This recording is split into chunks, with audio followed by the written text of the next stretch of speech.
This sermon, often called Beyond Vietnam, was delivered by Dr. Martin Luther King Jr.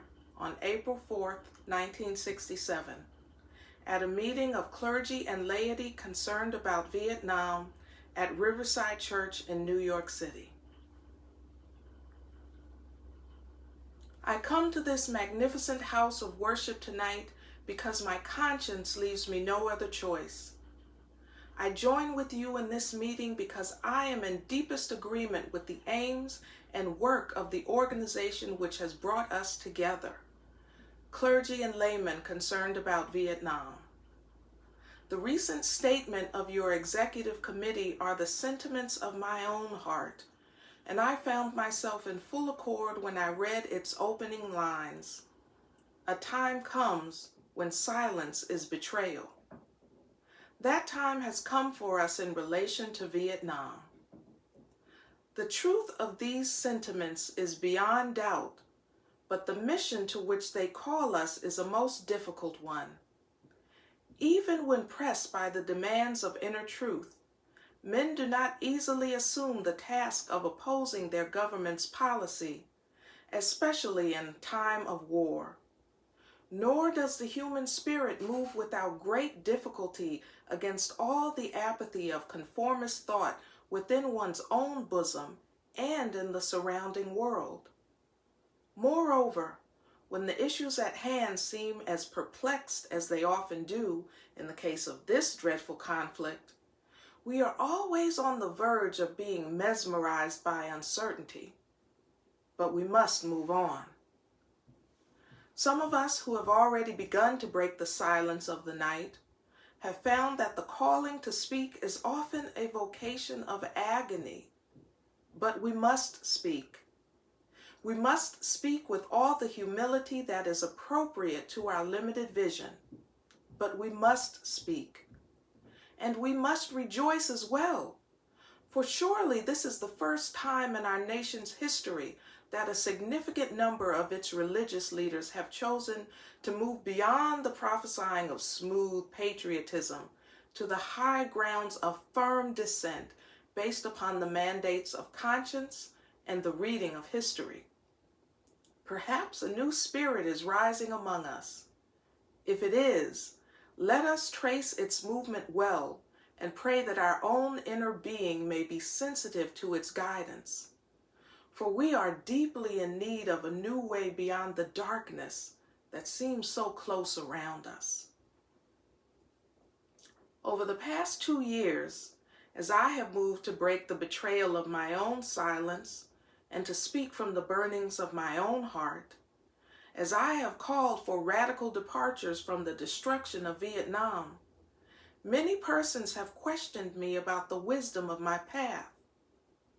At the heart of their concerns, this query has often loomed large and loud. Why are you speaking about war, Dr. King? Why are you joining the voices of dissent? Peace and civil rights don't mix, they say. Aren't you hurting the cause of your people, they ask? And when I hear them, though I often understand the source of their concern, I am nevertheless greatly saddened, for such questions mean that the inquirers have not really known me, my commitment, or my calling. Indeed, their questions suggest that they do not know the world in which they live. In light of such tragic misunderstandings, I deem it of signal importance to try to state clearly, and I trust concisely, why I believe that the path from Dexter Avenue Baptist Church, the church in Montgomery, Alabama, where I began my pastorate, leads clearly to this sanctuary tonight. I come to this platform tonight to make a passionate plea to my beloved nation. This speech is not addressed to Hanoi or to the National Liberation Front. It is not addressed to China or to Russia. Nor is it an attempt to overlook the ambiguity of the total situation and the need for a collective solution to the tragedy of Vietnam. Neither is it an attempt to make North Vietnam or the National Liberation Front paragons of virtue, nor to overlook the role they can play in a successful resolution of the problem. While they both may have justifiable reasons to be suspicious of the good faith of the United States, life and history give eloquent testimony to the fact that conflicts are never resolved without trustful give and take on both sides. Tonight, however, I wish not to speak with Hanoi and the NLF, but rather to my fellow Americans who, with me, bear the greatest responsibility in ending a conflict that has exacted a heavy price on both continents. Since I am a preacher by trade, I suppose it is not surprising that I have 7 major reasons for bringing Vietnam into the field of my moral vision.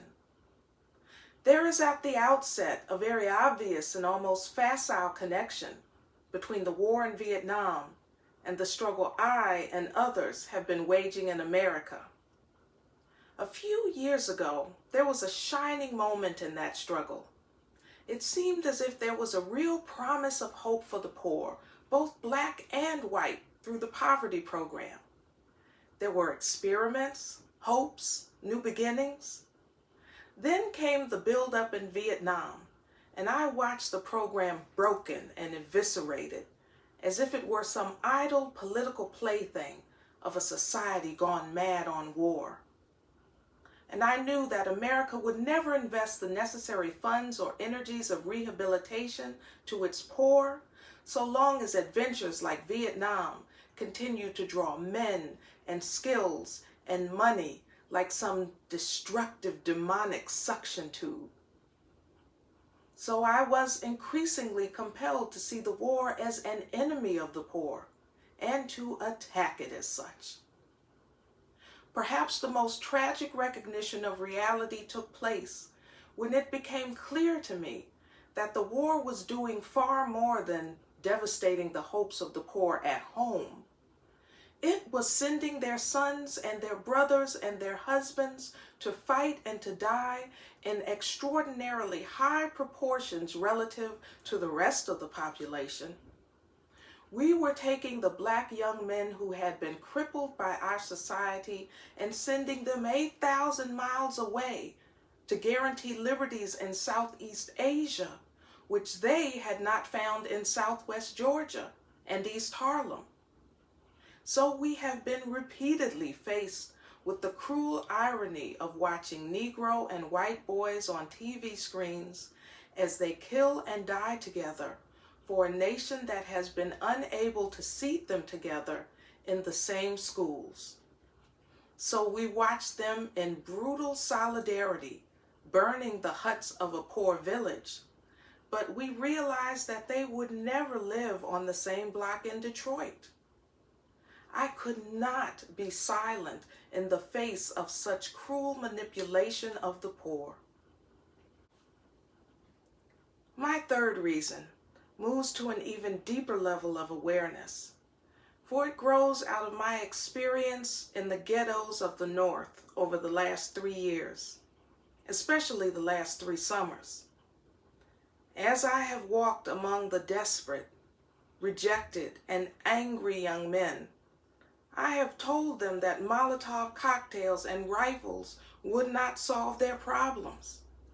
I have tried to offer them my deepest compassion while maintaining my conviction that social change comes most meaningfully through nonviolent action. But they asked, and rightly so, what about Vietnam? They asked if their own nation wasn't using massive doses of violence to solve its problems, to bring about the changes it wanted. Their questions hit home, and I knew that I could never again raise my voice against the violence of the oppressed in the ghettos without having first spoken clearly to the greatest purveyor of violence in the world today, my own government. For the sake of those boys, for the sake of this government, For the sake of hundreds of thousands trembling under our violence, I cannot be silent. For those who ask the question, aren't you a civil rights leader? And thereby mean to exclude me from the movement of peace, I have this further answer. In 1957, when a group of us formed the Southern Christian Leadership Conference, we chose as our motto to save the soul of America. We were convinced that we could not limit our vision to certain rights for Black people, but instead affirmed the conviction that America would never be free or saved from itself unless the descendants of its slaves were loosed completely from the shackles they still wear. In a way, we were agreeing with Langston Hughes, that Black bard of Harlem, who had written earlier, "Oh yes, I say it plain, America never was America to me, and yet I swear this oath, America will be." Now it should be incandescently clear that no one who has any concern for the integrity and life of America today can ignore the present war. If America's soul becomes totally poisoned, part of the autopsy must read Vietnam. It can never be saved so long as it destroys the deepest hopes of men the world over. So it is in those of us who are yet determined that America will be, are led down the path of protest and dissent, working for the health of our land. As if the weight of such a commitment to the life and health of America were not enough, another burden of responsibility was placed on me in 1964, and I cannot forget that the Nobel Prize for Peace was also a commission to work harder than I had ever worked before for the brotherhood of man. This is a calling that takes me beyond national allegiances, but even if it were not present, I would yet have to live with the meaning of my commitment to the ministry of Jesus Christ. To me, the relationship of this ministry to the making of peace is so obvious that I sometimes marvel at those who ask me why I am speaking against the war. Could it be that they do not know that the good news was meant for all men, for communists and capitalists, for their children and ours, for Black and for white, for revolutionary and conservative? Have they forgotten that my ministry is in obedience to the one who loved his enemies so fully that he died for them? What then can I say to the Viet Cong, or to Castro, or to Mao, as a faithful minister of this one? Can I threaten them with death? And must I not share with them my life? Finally, as I try to delineate for you and for myself the road that leads from Montgomery to this place, I would have offered all that was most valid if I simply said that I must be true to my conviction that I share with all men the calling to be a son of the living God. Beyond the calling of race or nation or creed is the vocation of sonship and brotherhood. And because I believe that the Father is deeply concerned for his suffering and helpless and outcast children, I come tonight to speak for them. This I believe to be the privilege and burden of all of us who deem ourselves bound by allegiances and loyalty which are broader and deeper than nationalism, and which go beyond our nation's self-defined goals and positions. We are called to speak for the weak, for the voiceless, for the victims of our nations, and for those it calls enemy. For no document from human hands can make these humans any less our brothers. And as I ponder the madness of Vietnam and search within myself for ways to understand and respond to compassion, my mind goes constantly to the people of that peninsula. I speak now not of the soldiers of each side, not of the junta in Saigon, but simply of the people who have been living under the curse of war for almost 3 continuous decades now. I think of them too because it is clear to me that there will be no meaningful solution unless some attempt is made to know them and hear their broken cry. They must see America as strange liberators.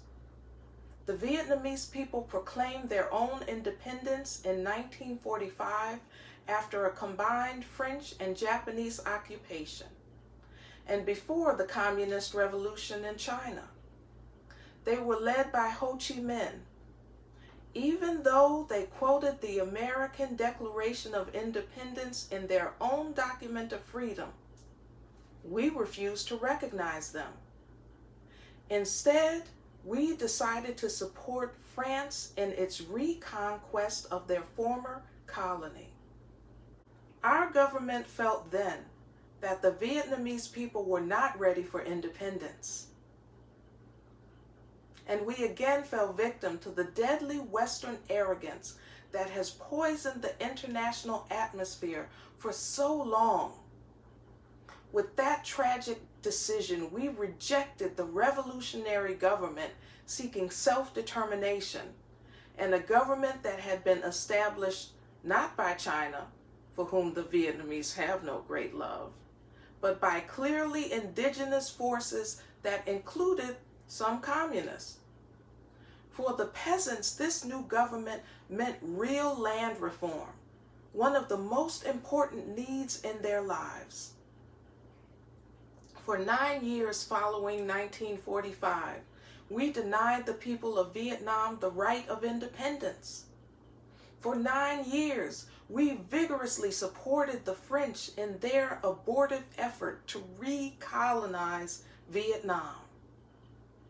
Before the end of the war, we were meeting 80% of the French war costs. Even before the French were defeated at Dien Bien Phu, they began to despair of the reckless action, but we did not. We encouraged them with our huge financial and military supplies to continue the war even after they had lost the will. Soon we would be paying almost the full cost of this tragic attempt at recolonization. After the French were defeated, it looked as if independence and land reform would come again through the Geneva Agreements. But instead, there came the United States, determined that Ho should not unify the temporarily divided nation.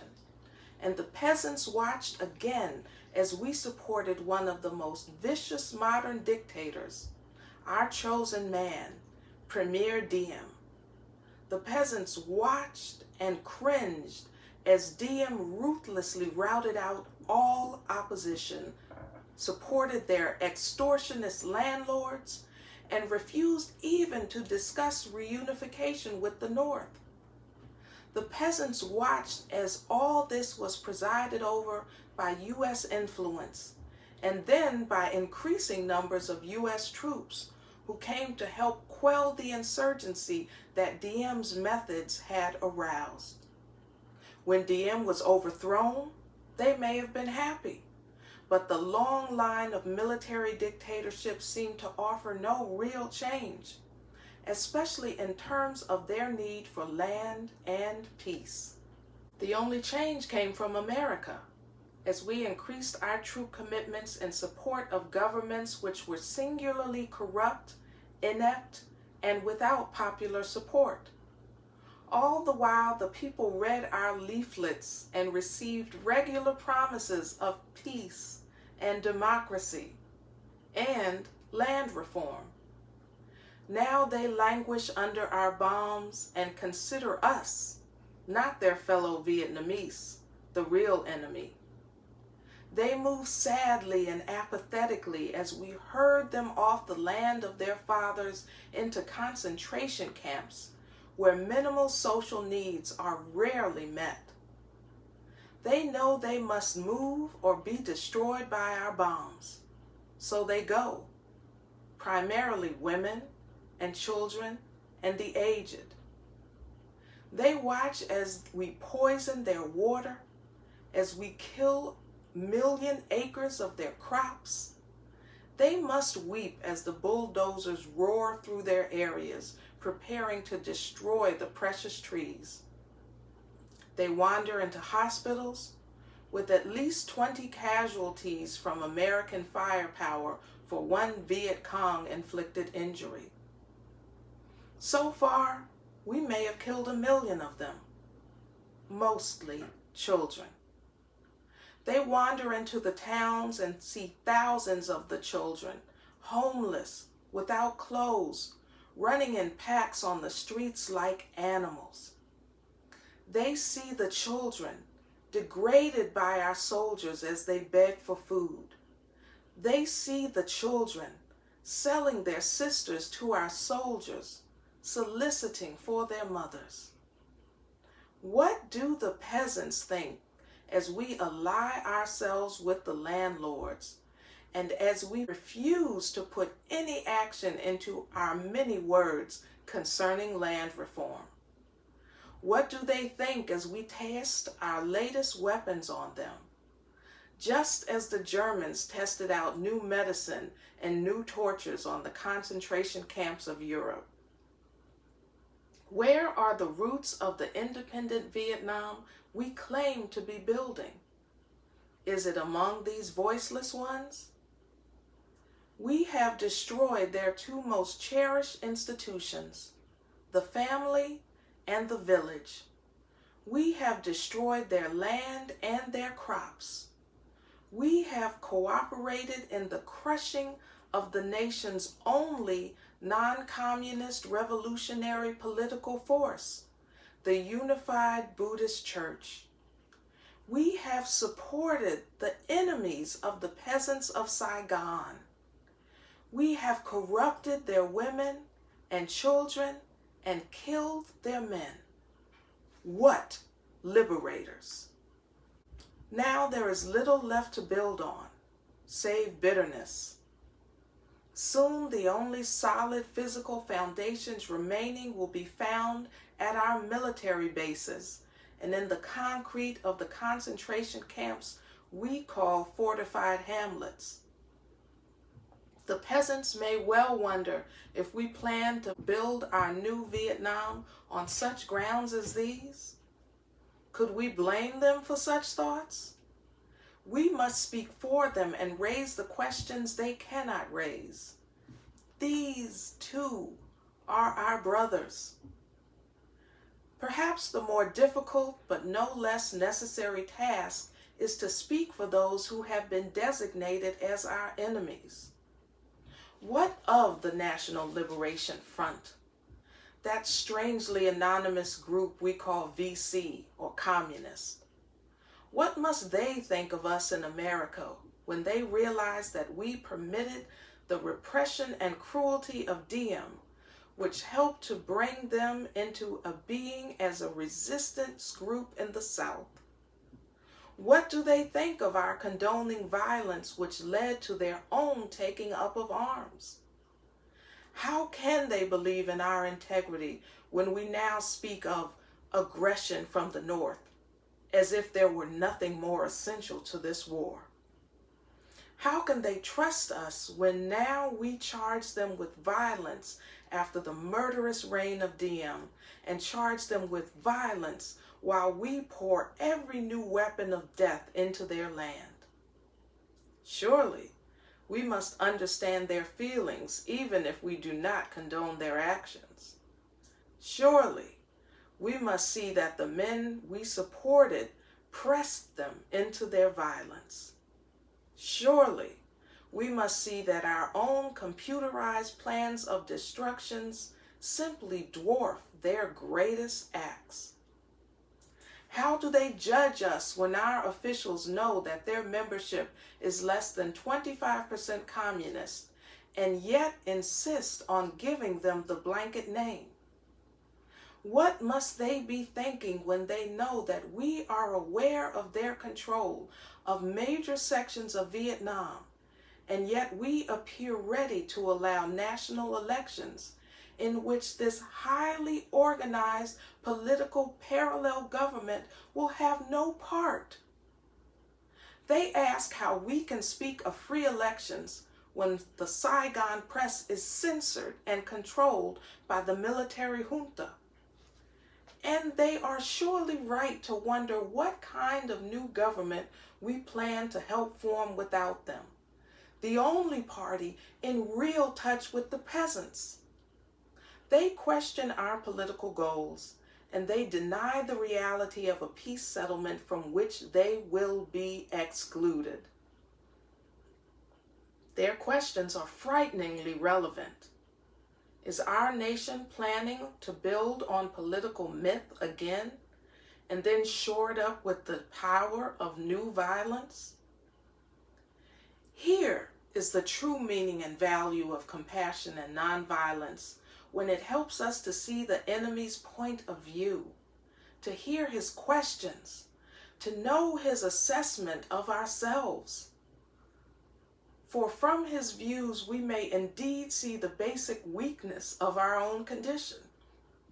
And if we are mature, we may learn and grow and profit from the wisdom of the brothers who are called the oppression. So too with Hanoi.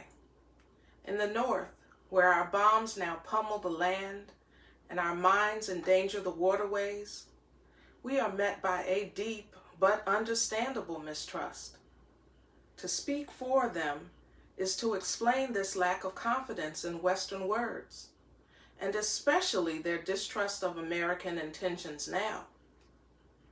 In Hanoi are the men who led the nation to independence against the Japanese and the French, the men who sought membership in the French Commonwealth and were betrayed by the weakness of Paris and the willingness of the colonial armies.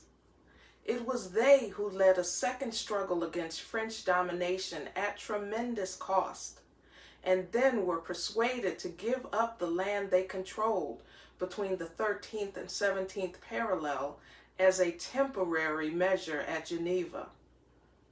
After 1954, they watched us conspire with Diem to prevent elections which surely would have brought Ho Chi Minh to power over a united Vietnam. And they realized that they had been betrayed again. When we ask why they do not leap to negotiate, these things must be remembered. Also, it must be clear that the leaders of Hanoi considered the presence of American troops in support of the Diem regime to have been the initial military breach of the Geneva agreements concerning foreign troops. And they remind us that they did not begin to send in any large numbers of supplies or men until American forces had moved into the tens of thousands. Hanoi remembers how our leaders refused to tell us the truth about the earlier North Vietnamese overtures for peace, how the president claimed that none existed when they had clearly been made. Ho Chi Minh has watched as America has spoken of peace and built up its forces, and now he has surely heard of the increasing international rumors of American plans for an invasion of the North. He knows that the bombing and shelling and mining we are doing are part of traditional pre-invasion strategy. Perhaps only his sense of humor and irony can save him when he hears the most powerful nation of the world speaking of aggression as it drops thousands of bombs on a poor, weak nation more than 8,000 miles away from its shores. At this point, I should make it clear that while I have tried in these last few minutes to give a voice to the voiceless on Vietnam and to understand the arguments of those who are called enemy, I am as deeply concerned about our troops there as anything else. For it occurs to me that what we are submitting them to in Vietnam is not simply the brutalizing process that goes on in any war where armies face each other and seek to destroy. We are adding cynicism to the process of death. For they must know, after a short period there, that none of the things we claim to be fighting for are really involved. Before long, they must know that their government has sent them into a struggle among Vietnamese. And the more sophisticated surely realize that we are on the side of the wealthy and the secure, while we create hell for the poor.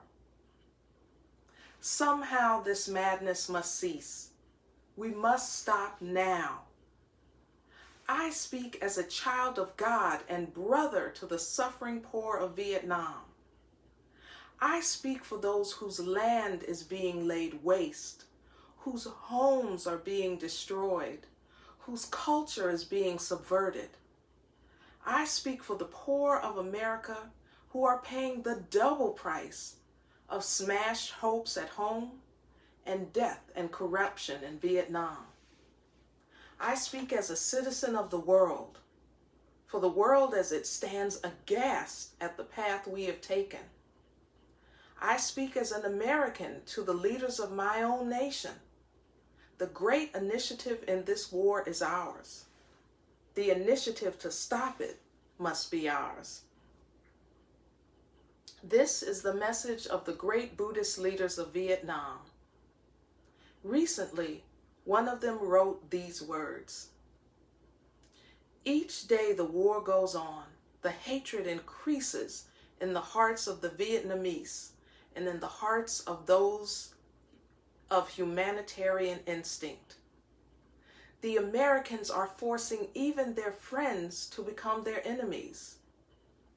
It is curious that the Americans, who calculate so carefully on the possibilities of military victory, do not realize that in the process, they are incurring deep psychological and political defeat.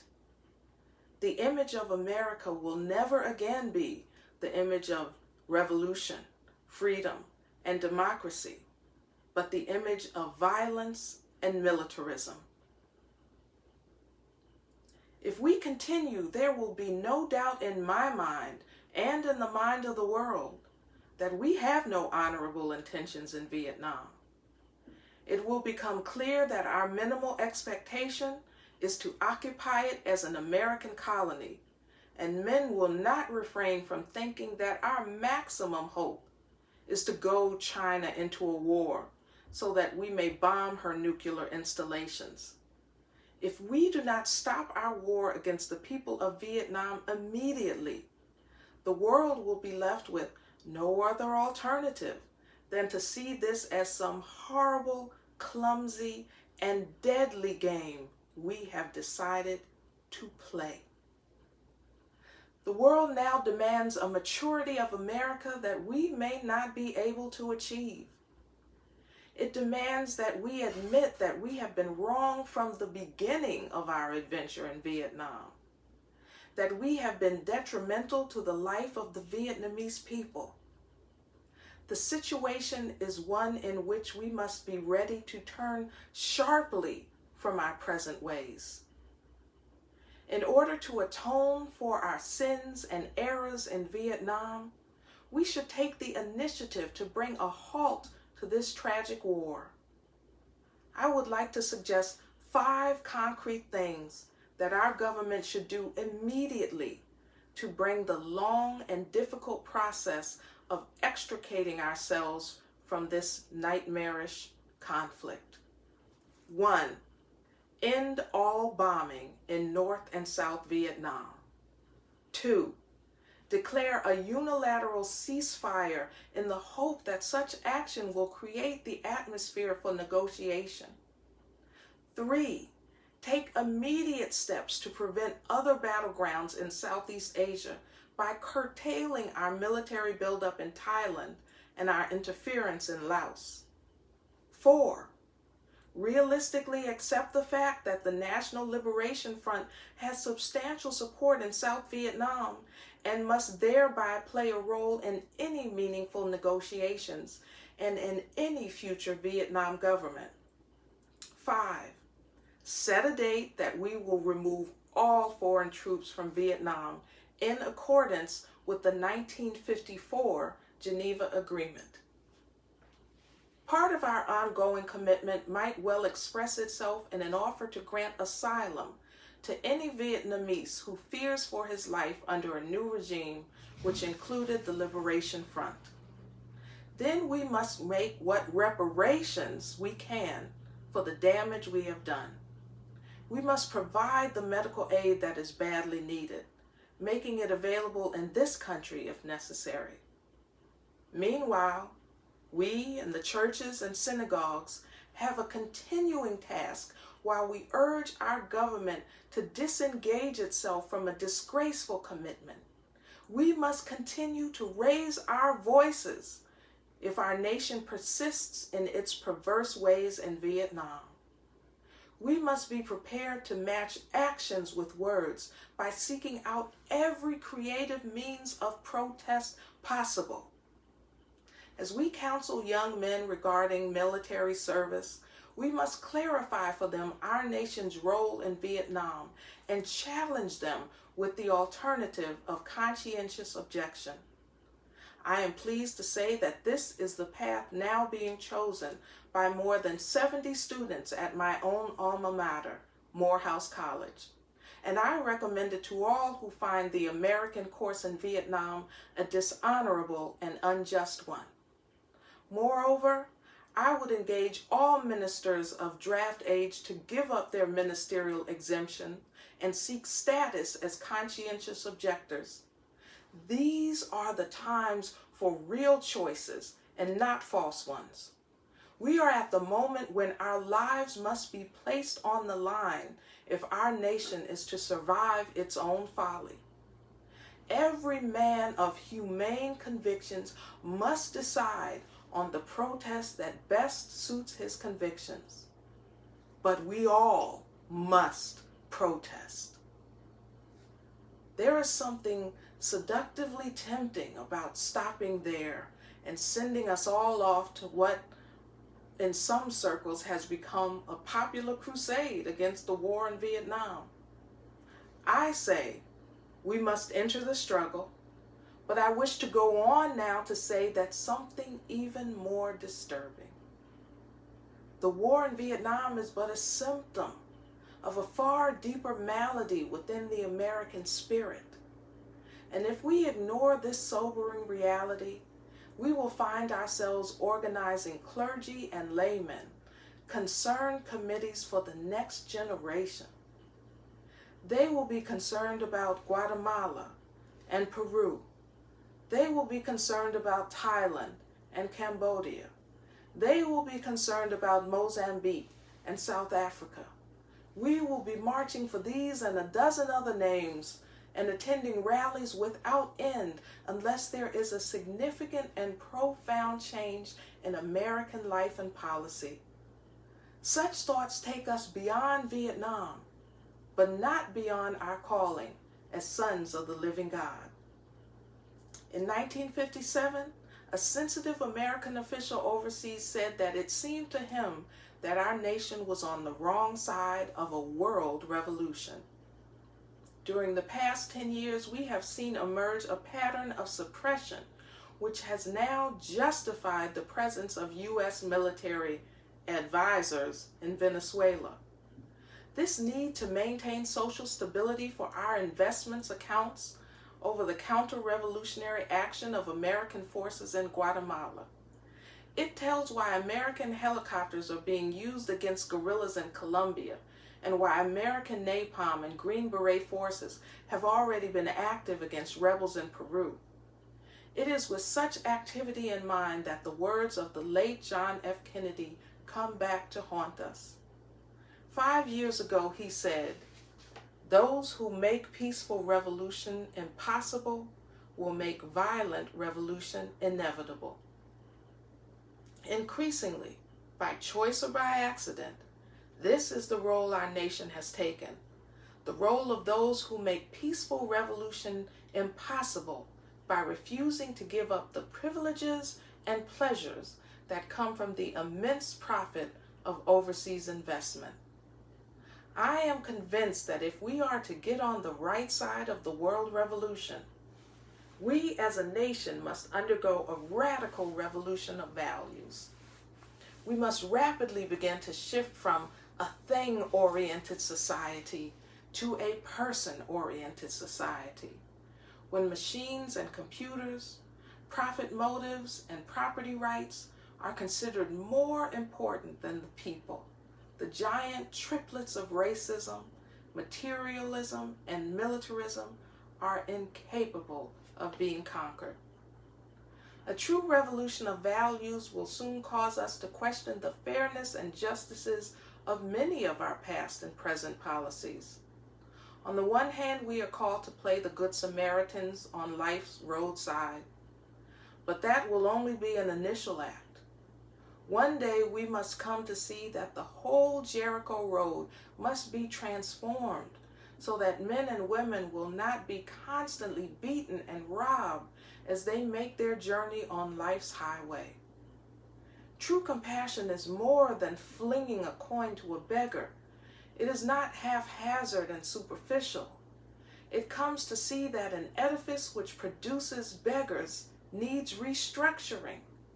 A true revolution of values will soon look uneasily on the glaring contrast of poverty and wealth.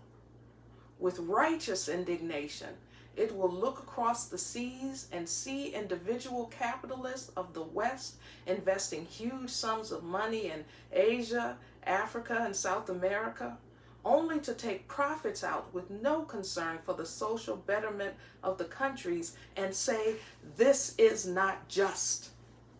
It will look at our alliance with the landed gentry of Latin America and say, "This is not just." The Western arrogance of feeling that it has everything to teach others and nothing to learn from them is not just.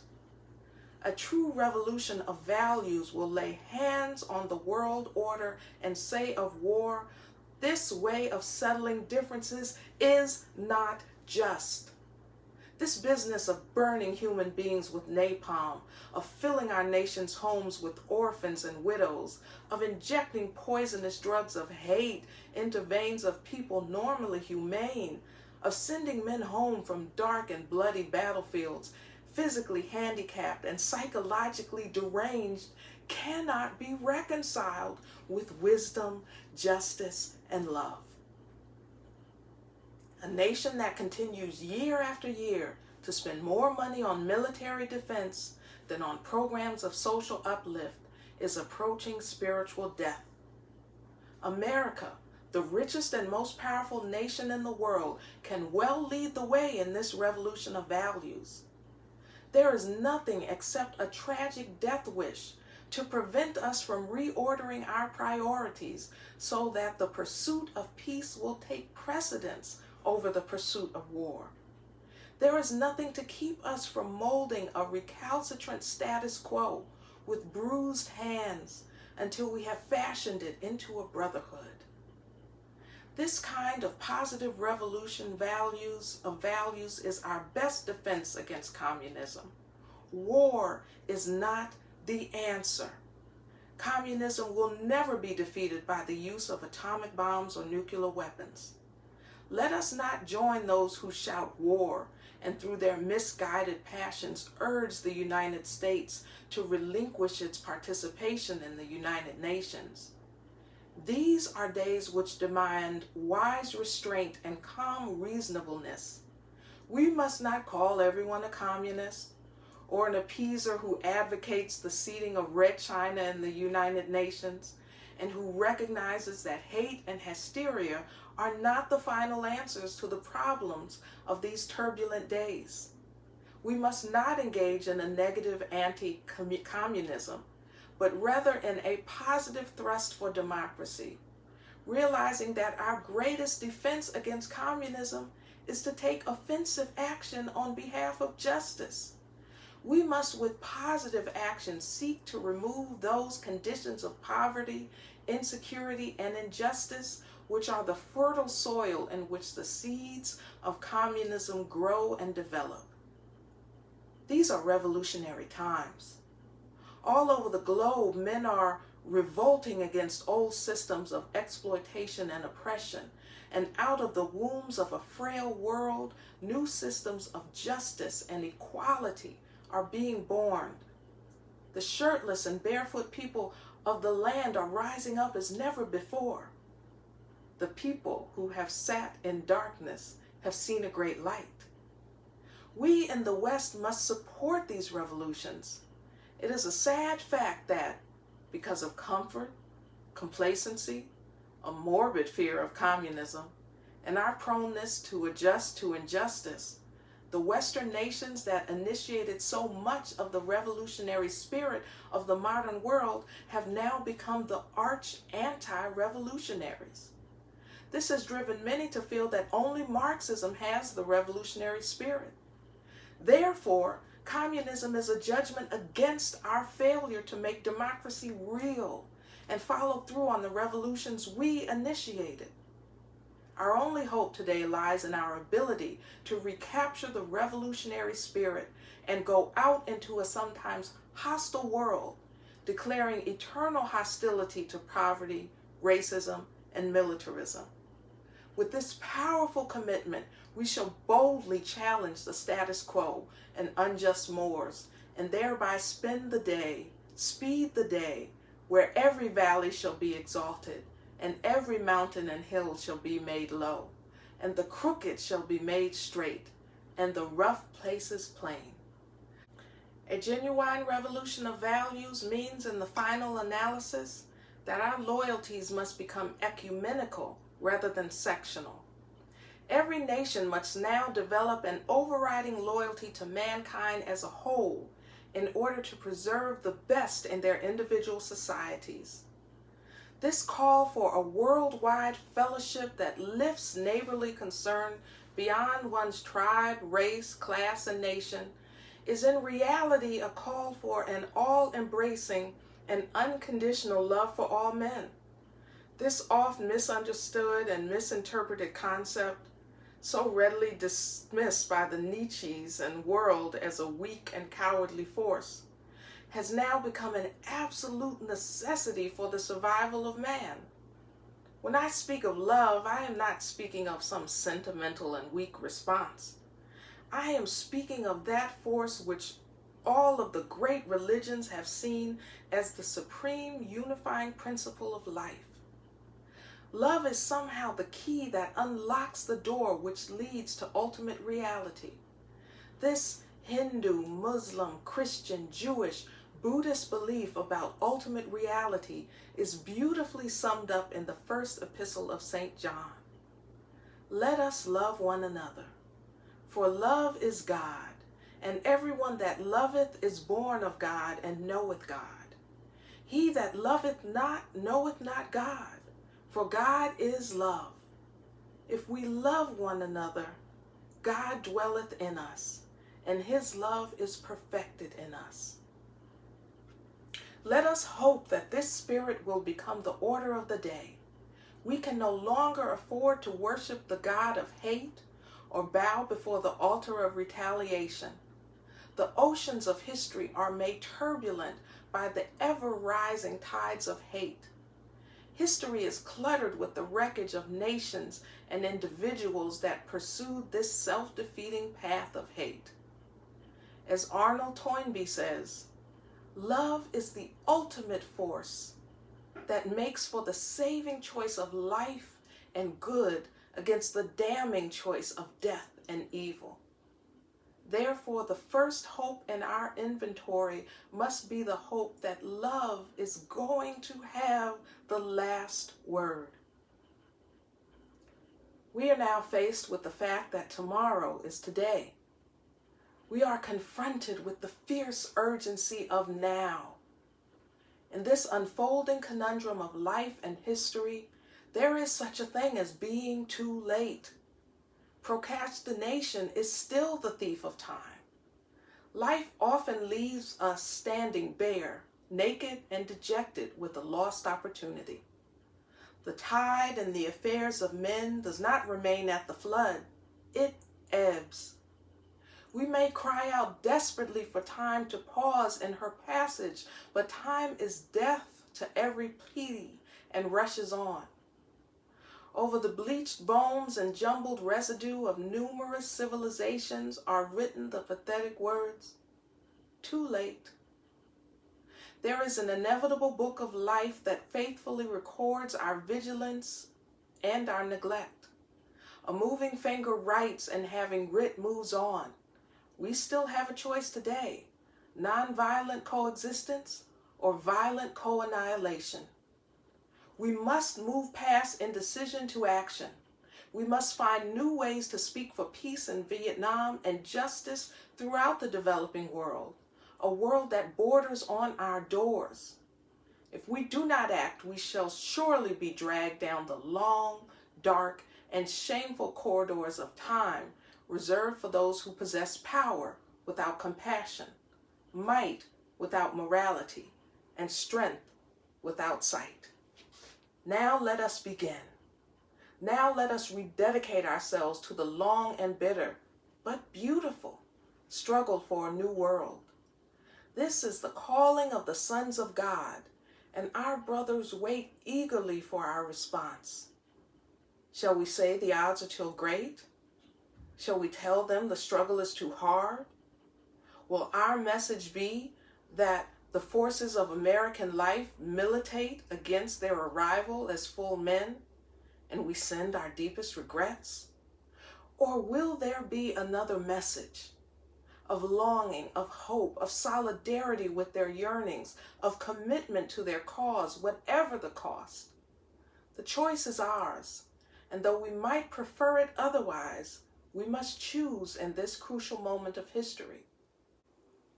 As that noble bard of yesterday, James Russell Lowell, eloquently stated, "Once to every man and nation comes the moment to decide, in the strife of truth and falsehood, for the good or evil side. Some great cause, God's new Messiah, offering each the bloom or blight, and the choice goes by forever, twixt that darkness and that light. Though the cause of evil prosper, yet 'tis truth alone is strong, though her portion be the scaffold, and upon the throne be wrong. Yet that scaffold sways the future, and behind the dim unknown standeth God within the shadow, keeping watch above his own."